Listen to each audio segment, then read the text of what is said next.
bought a new thing.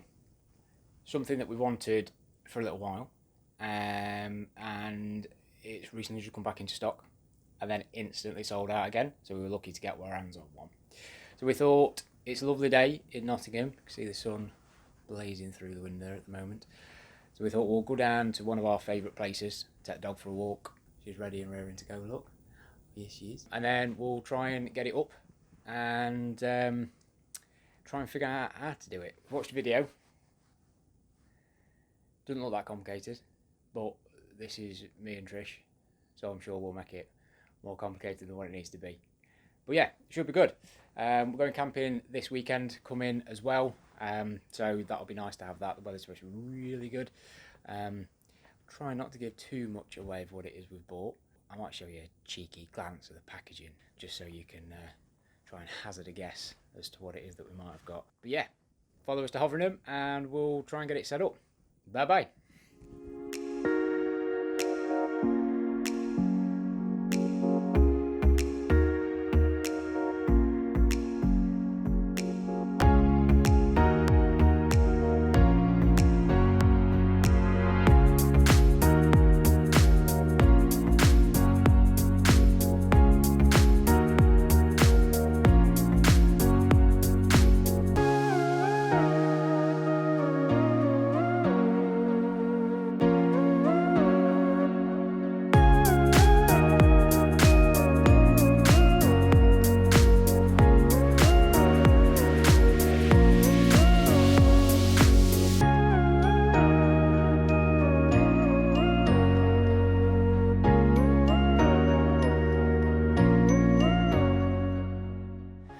This is Hoveringham.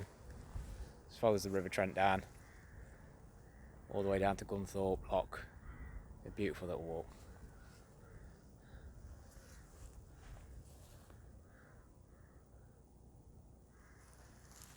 Yeah, let's get it done. So we bought the Stitches and Steel Tarp. As I said before, we wanted this for quite a while.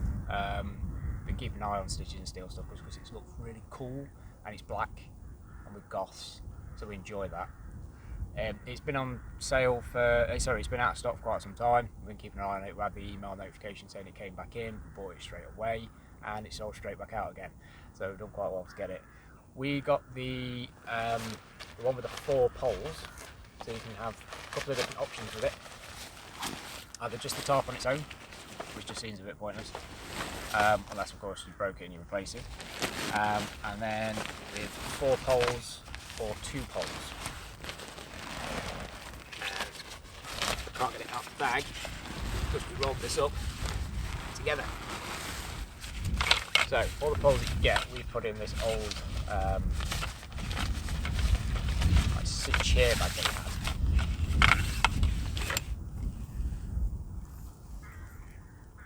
Some Stitches and Steel decals on the side of it, and they're all flexi poles, so then you can adjust the height of the tarp to wherever you want it as well. So we decided to get the 4 of those just because it gives you a little bit more flexibility on how you have it up. It comes with the tarp itself as well, which I think works out to be about 5 metres in length from the side of the van. And some little pegarunos in its own little bag as well. And I believe that these are just standard, quite heavy duty pegs actually, those. Quite big. They've got a bit of girth to them. Love a bit of girth on a peg. Don't want a flimsy peg, do you? So, I'm going to try and get this up. It's got quite a thick beading on the side which goes into the C-rail that we've got attached to the side of the van. And then we've watched a video by Stitches and Steel on how to put it up. We believe we put this in, peg the corners down, and then jam it up with the poles. But we've never done it before, so let's just see what happens.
So it's up. Probably seen from the video that we struggled a little bit with it. Trish is trying to jump out of shot, look.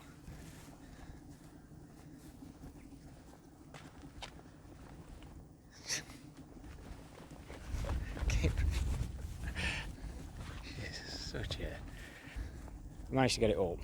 It's all a bit cockeyed though, so we've obviously not done it right. The poles were a bit hard to actually get up and stay into position.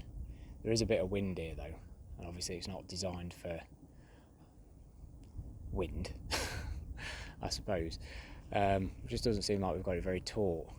We did follow the video that we found by the Stitches and Steels guys, but I don't know, we don't seem to have done it very well. But it's up. Might be a bit of a bugger to do it on your own, but it's the first time I was trying to do it, so it might just be a case of user error more than anything else.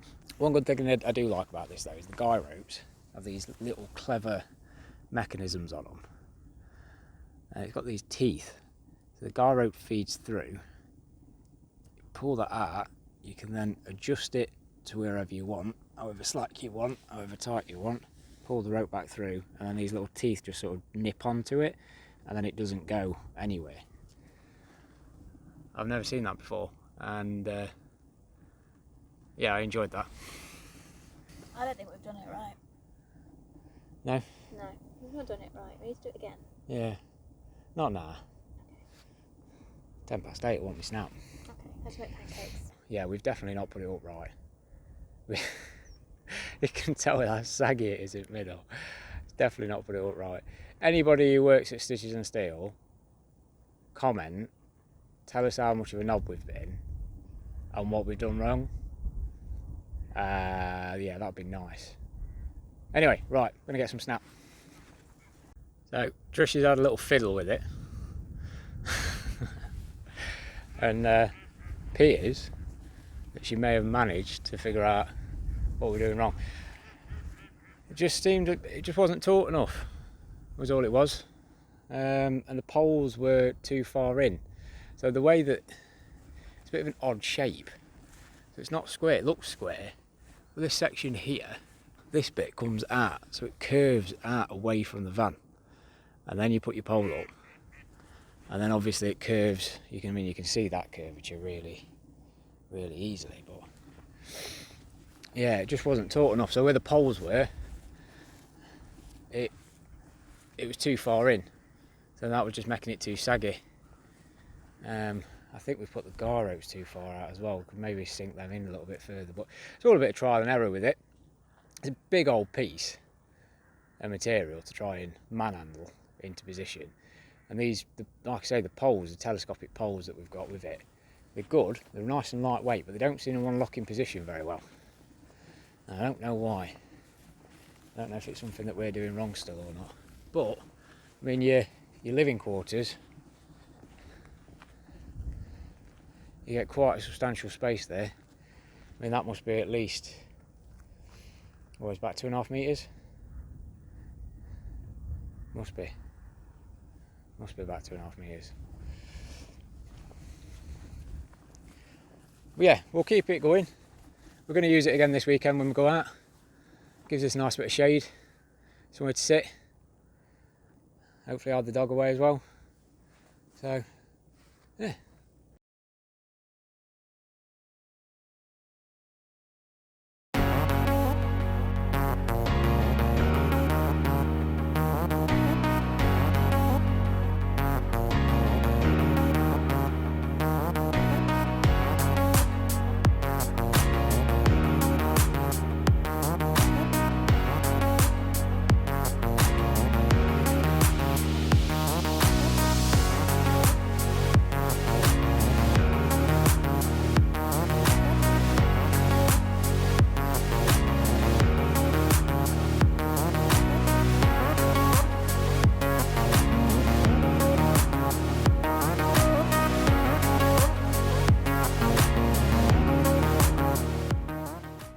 Up.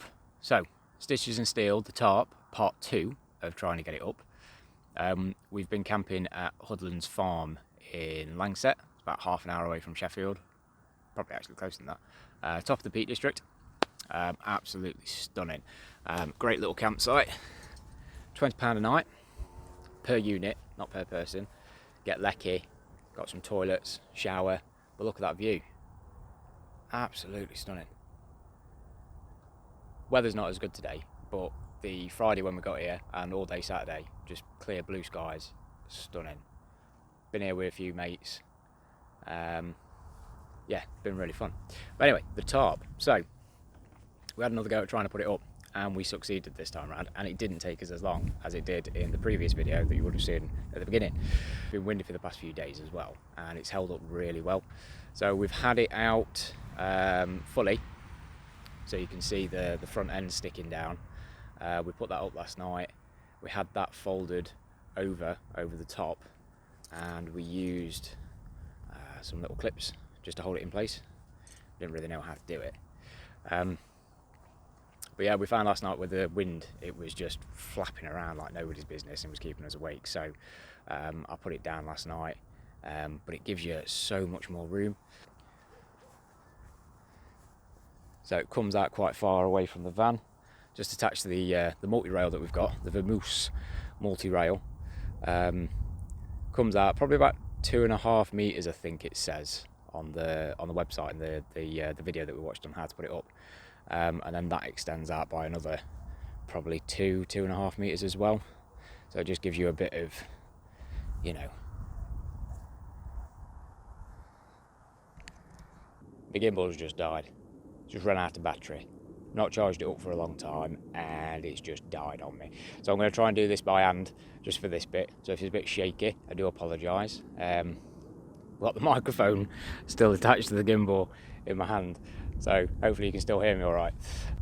So what we did to get it up in the first place is attach the tarp through the multi-rail using the cord, and then both the right hand side guy rope and the left hand side guy rope, we put that on quite a short setting, almost to the top, pegged that in as far as it would just to make it taut, put the pole underneath, extended that up, slacked off the guy rope, and then just kept extending it until we got it to a point where we want it to be, just to give us that extra bit of shelter from the sun more than anything else. That's what we were using it for this weekend. And then, as I say, the wind started to kick up a bit of a fuss last night. It was flapping all over the place, so I just got it out about 12 o'clock last night, extended that out just to stop the two bits of tarp from slapping against each other. But then it also broke the wind from hitting the side of the van as well. But it just gives you loads of seating room. So if you're not wanting a full-blown drive-away awning, you're just here for a few days, it's fantastic for that. We're having a bit of difficulty with the poles on the first video that we made, trying to actually get them up. I need to test all the poles, but we've managed to get these up. They've been up since Friday. We're now on Monday. None of them are dropped down. Yeah, brilliant. I'd definitely recommend it. Quite surprised. It's proper versatile little piece of kit, and it just looks mint as well. Gives you that nice little bit of extra shade, and that's what you want really. That's what you bought it for. You know, get underneath here, just chill out, can't you? Braces you from the wind, protects you from the sun. Not had any rain, so we don't know how it's going to hold up with that. Obviously there's no sides or anything to it, so I imagine in torrential downpour it's probably not going to be the best. But the good thing about having this extra bit that's behind me is that at least, you know, you are going to have some protection from the rain. It's quite a big area as well, so you just you know, if you are sat outside doing a bit of cooking, or you know, just wanting to extend the interior of the van to the outside space, you can just gather up underneath here. Yeah, so the campsite that we're at, it's called Hoodlands Farm Campsite. It's just outside a little village called Langsett. There's a fair few walks around here. There's a res, walk around the res. We did that on Saturday. Beautiful weather, about 7 kilometres in total. Really good walk. There's a pub just at the bottom of the road, sells Langsett pies. Not the cheapest. We were going to have one last night, decided to go for a bit of a walk, and by the time we got back, pub were closed. We've not been able to try them, but good reviews. So if you're in the area, I'd check that out. The campsite is a CL site, or a certified location site, with a camping and caravan club. You don't get any discount for being members of the camping and caravan club for camping here. All it means is that the camping and caravan club have come, inspected the site, they're happy with it, and the campsite owners have to work under the jurisdiction of them, so their rules and regs and stuff like that have to be in place. It's £20 a night per unit, not per pitch. So the pitch sizes are huge. We had 6 of us camping in one pitch, and that was 2 camper vans and a large tent, and we had loads of space in between us as well. So we could all sort of gather around and that, and have barbecues and a fire pit at night. But it was still £20 per unit, so it was £60 per night. There's Nelson Point, plenty of freshwater taps around the campsite as well for you to get your water. There's a small block at the bottom of the campsite, which I'll show you in a minute, that has 2 toilets in each of the blocks and a shower in each of the blocks as well. And then behind the back of that, there's also a pot washing facility, and there's Nelson Point as well. So if you are bringing your own bog, you're in a motorhome with one built in, at least you've got somewhere to be able to dump your waste as well, which is good. Not the best of facilities, sort of going a bit back to basics. It's like an old wooden shack that's just had some toilets and basins and a shower thrown into it. But they're cleaned every day, they're topped up with bog roll every day, hot water for the shower as well, which is quite good. But yeah, that's it. So we're really happy with the Tarp. We've wanted one for, like I say before, we've wanted one for ages. They've been sold out, they come back in, they sold out straight away. But yeah, super happy with it. It seems like it's in, you know, really good quality material, so it should last for quite a while as well, hopefully. I know there's a couple of different sort of sun canopies and you know, similar sort of brands out there that do the same job. But I think the thing that drew us to this mainly is because it is black. You know, you get a lot of like garish colours, bright blues, oranges, that kind of stuff, and we're not really into that kind of thing. We just wanted something that's plain and simple and doesn't stand out like a sore thumb. You've probably noticed from the rest of our campsite stuff that we've got, the van and the toilet utility tent that we've got, we like grey and we like black and we like dark colours. Probably not the best for the sun. Everything gets warm. I left my beer in the toilet tent the other day. That was nice and warm when I came back to have a nice cool beer. But yeah, overall, we're going to keep using the Tarp. Obviously, this is the first proper time we've used it this weekend, but we have been quite impressed with it. And then we'll keep using it, and we'll update the reviews as we go on as well. Any issues that we have with it, anything that we think could be improved, that kind of stuff, we'll let you guys know. But for the time being, it's a big thumbs up from us. It's probably about 12 o'clock now. We're supposed to be off the campsite by 1, so we've got an hour to try and pack down everything and get going. So we're going to leave it there. We'll see you in the next video. Cheers. See you in a bit.